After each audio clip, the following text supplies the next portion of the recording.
بسم اللہ الرحمن الرحیم۔ زندگی کے سفر میں علم، تجربہ اور دانائی وہ چراغ ہیں جو ہمیں اندھیروں میں راستہ دکھاتے ہیں۔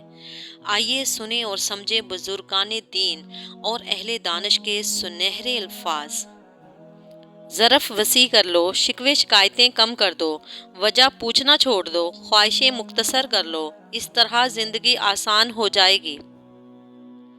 گھر میں برکت کے لیے جب بھی کچھ پکائیں تو اول آخر درود شریف 3 بار اور درمیان میں سورۃ فاتحہ 1 بار پڑھ کر دم کریں۔ اس سے گھر میں برکتیں آئیں گی انشاءاللہ۔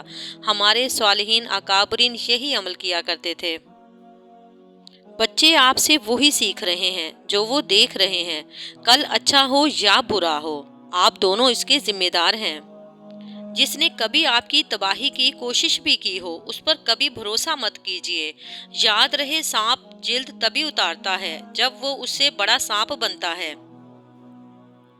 کالی نظر کا توڑ بسم اللہ اللہم اذہب حرہا و بردہا و وصبہا۔ نظر بد سے نجات کے لیے یہ دعا 7 بار پڑھ کر دم کریں، بے حد نافع ہے۔ جنہوں نے آگے بڑھنا ہوتا ہے وہ کبھی حالات کا رونا نہیں روتے۔ مکھی جب چائے میں گر جائے تو لوگ چائے پھینک دیتے ہیں، لیکن وہی مکھی اگر دیسی گھی میں گر جائے تو لوگ کبھی بھی اس دیسی گھی کو نہیں پھینکتے۔ لوگ اپنے مفادات کو دیکھ کر اصول اور آداب کا ڈھونگ رچاتے ہیں اور اگلے کی طاقت اور حیثیت دیکھ کر فیصلے کرتے ہیں۔ جو شخص سورۃ واقعہ کی تلاوت کرتا رہتا ہے اللہ کے فضل سے وہ غنی ہو جاتا ہے، کسی کا محتاج نہیں رہتا اور رزق کی تنگی سے محفوظ رہتا ہے۔ رات کے وقت اس کی تلاوت کرنے سے رزق میں برکت ہوتی ہے۔ اللہ کے خوف سے گرنے والا آنسو بے شک چھوٹا کیوں نہ ہو لیکن اس میں اتنی طاقت ہوتی ہے کہ وہ سمندر کے برابر گناہ مٹا دیتا ہے۔ نبی کریم صلی اللہ علیہ وسلم نے ارشاد فرمایا کہ صبح کی نیند رزق میں رکاوٹ کرتی ہے۔ آپ 40 سال کے ہو جائیں تو سمجھ لیجئے کہ زندگی کی اثر ہو چکی ہے۔ اپنے اخلاق، کردار اور آخرت کی طرف توجہ دیجئے، کیونکہ عصر اور مغرب میں زیادہ تاخیر نہیں ہوا کرتی۔ کل ایک انسان مجھ سے روٹی مانگ کر لے گیا اور کروڑوں دعائیں دے گیا، پتہ ہی نہ چلا کہ غریب وہ تھا یا میں۔ حضرت امام علی نقی علیہ السلام نے فرمایا، جو لوگ تمہارے قبضہ قدرت میں ہوں ان پر غصہ نکالنا کمینگی ہے۔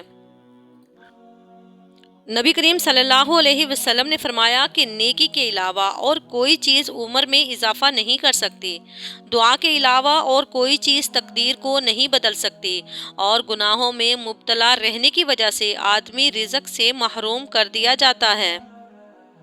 انسان وہاں ضد کرتا ہے جہاں اس کو مان ہوتا ہے، اس کی ضد رد نہیں ہوگی۔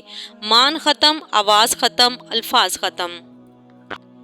ریڑھ کی ہڈی، گھٹنوں، جوڑوں وغیرہ جسم میں کہیں بھی درد ہو، چلتے پھرتے، اٹھتے بیٹھتے یا غنیجو پڑھتے رہیں، درد جاتا رہے گا انشاءاللہ۔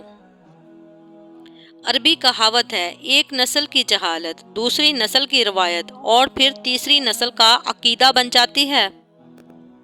جو شخص استغفار کو اپنے اوپر لازم کر لے اللہ اس کے لیے ہر تنگی سے نکلنے کا راستہ نکال لیتا ہے اور ہر پریشانی اور غم سے نجات دیتا ہے۔ نبی کریم صلی اللہ علیہ وسلم نے فرمایا کہ دلوں پر بھی زنگ لگ جاتا ہے جیسے تانبے پر زنگ آ جاتا ہے۔ دلوں کا زنگ دور کرنے والی چیز استغفار ہے۔ حضرت علی رضی اللہ تعالیٰ عنہ نے فرمایا کہ 3 چیزیں ایمان کو تباہ کر دیتی ہیں: امیروں کی محفل، عورتوں کی صحبت اور جاہلوں سے بحث کرنا۔ حضرت علی رضی اللہ تعالیٰ عنہ نے فرمایا کہ 3 رشتے بے نقاب ہو جاتے ہیں: بڑھاپے میں اولاد، مصیبت میں دوست اور غربت میں بیوی۔ زندگی میں 3 چیزیں کبھی ایک جیسی نہیں رہتی: آپ کی عمر، اچھا وقت اور آپ کے اپنے۔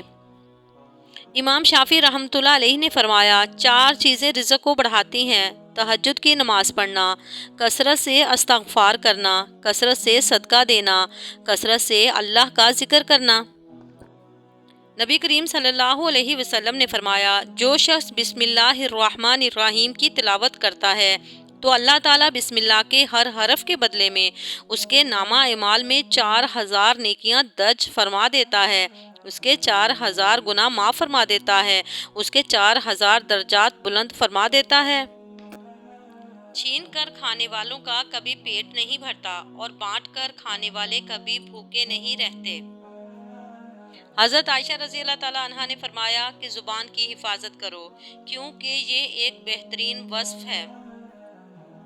حضرت عمر فاروق رضی اللہ تعالیٰ عنہ نے فرمایا کہ اللہ کے سوا کسی سے امید نہ رکھو۔ نبی کریم صلی اللہ علیہ وسلم نے فرمایا مہمان اپنا رزق ساتھ لاتا ہے۔ نبی کریم صلی اللہ علیہ وسلم نے فرمایا کہ ماں کی دعا اولاد کے حق میں بہت تیزی سے قبول ہوتی ہے۔ نبی کریم صلی اللہ علیہ وسلم نے ارشاد فرمایا کہ اپنی تعریف پسند کرنا آدمی کو اندھا بہرا کر دیتا ہے۔ حرام کمائی شکل نہیں بگاڑتی لیکن نسلیں ضرور بگاڑ دیتی ہے۔ خواہشوں کو بے لگام مت چھوڑو، یہ باغی ہو جائیں تو حرام حلال جائز ناجائز کچھ بھی نہیں دیکھ پاتی۔ نماز کیا ہے؟ بندے کا اللہ سے اس طرح ملاقات کرنا کہ وہ اللہ کے سوا کسی کو نہ جانتا ہو۔ رب ناراض ہو جائے تو روٹی نہیں چھینتا، سجدے کی توفیق چھین لیتا ہے۔ یا اللہ ہم سب سے راضی ہو جا۔ میری غلطی ہو تو مجھے بتاؤ، دوسروں کو نہیں، کیونکہ میری غلطیاں میں نے ہی ٹھیک کرنی ہیں، دوسروں نے نہیں۔ حضرت علی رضی اللہ تعالیٰ عنہ نے فرمایا کہ کوئی شخص آخرت کی عزت اور مرتبے کو 3 چیزوں کے بغیر حاصل نہیں کر سکتا: اخلاص عمل، دنیا کی امیدوں کو چھوٹا کرنا اور تقوی کو لازم پکڑنا۔ حضرت علی رضی اللہ تعالیٰ عنہ نے فرمایا زیادہ سوچنا سکون ختم کر دیتا ہے، دعا کریں اور بس سب کچھ اللہ پر چھوڑ دیں۔ حضرت علی رضی اللہ تعالیٰ عنہ نے فرمایا کہ تجربہ انسان کو غلط فیصلے سے بچاتا ہے، مگر تجربہ غلط فیصلے سے ہی حاصل ہوتا ہے۔ جب دماغ پریشان ہو تو آپ کا چہرہ خوبصورت نہیں ہو سکتا۔ دریا کا پانی نہ کبھی ٹھہرتا ہے، نہ ایک لمحے کے لیے پیچھے کی طرف مڑتا ہے، وہ مسلسل اور ہر آن اپنی منزل کی طرف اپنا سفر جاری رکھتا ہے۔ یہی کامیابی کا راز ہے۔ کسی کا برا چاہنے سے پہلے یہ بھی سوچ لیں کہ آپ بھی اس دنیا میں رہتے ہیں اور مکافات عمل بھی ایک حقیقت ہے۔ امام شافعی رحمۃ اللہ علیہ فرماتے ہیں کہ قرآن مجید میں ایک آیت ایسی بھی ہے جو ہر ظالم کے دل میں پیوست تیر اور مظلوم کے دل پر رکھی ہوئی مرہم ہے۔ سننے والوں نے پوچھا وہ کون سی؟ تو آپ نے فرمایا کہ وما کان ربک نسیا، اور تمہارا پروردگار بھولنے والا نہیں ہے۔ اگر کوئی بلا وجہ آپ کا دشمن بن جائے تو مان لیجئے کہ آپ میں کچھ خاص ہے، سامنے والا حسد کا شکار ہے۔ علامہ اقبال لکھتے ہیں نہ جانے کون سی شہرت کا غرور ہے انسان کو، انسان تو اپنے آخری غسل کا بھی محتاج ہے۔ حضرت علی رضی اللہ تعالیٰ عنہ نے فرمایا جنت کے منتظر نہ رہو بلکہ ایسے بن جاؤ کہ جنت تمہاری منتظر رہے۔ تم جسے ڈپریشن کہتے ہو وہ تمہاری نماز نہ پڑھنے کا نتیجہ ہے۔ حضرت علی رضی اللہ تعالیٰ عنہ نے فرمایا کہ جب دعا کرتے وقت تمہاری آنکھوں سے آنسو آنے لگیں تو سمجھ جانا تمہاری دعا بارگاہ الہی میں قبول ہو چکی ہے۔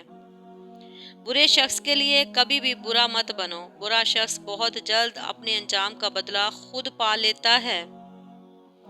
اپنے دماغ کو ہر اس سوچ سے صاف رکھو جو آپ کو زندگی میں آگے بڑھنے سے روکے۔ نبی کریم صلی اللہ علیہ وسلم نے فرمایا جب تم بیمار کے پاس جاؤ تو اس سے اپنے لیے دعا کی طلب کرو۔ بیمار کی دعا ایسی ہے جیسے ملائکہ کی دعا۔ اپنی بے عزتی کا جواب اتنی عزت سے دیں کہ سامنے والا شرمندہ ہو جائے۔ صورت واقعہ میں ہے کہ آخری زمانے میں سچ بولنے والے لوگوں کو بے وقوف سمجھا جائے گا اور دھوکے باز اور چلاک لوگوں کو ہوشیار، عقل مند سمجھا جائے گا۔ اللہ نے وہ لے لیا جسے کھونے کا تم نے کبھی تصور بھی نہیں کیا تھا، تو یقیناً وہ کچھ ایسا بھی دے گا جسے پانے کا تم نے کبھی سوچا بھی نہیں ہوگا۔ انسان کے جسم کا سب سے خوبصورت حصہ دل ہے، اور اگر یہی صاف نہ ہو تو چمکتا چہرہ کسی کام کا نہیں۔ اپنے ارادوں کو مخفی رکھیں جب تک ان میں کامیابی نہ مل جائے۔ کامیابی مل جائے تو اپنی خوشیوں کو پوشیدہ رکھیں جب تک وہ مستقل نہ ہو جائیں۔ انتظار کیجیے، حوصلہ کیجیے، کچھ باتیں پرانی ہو کر زیادہ قیمتی لگتی ہیں۔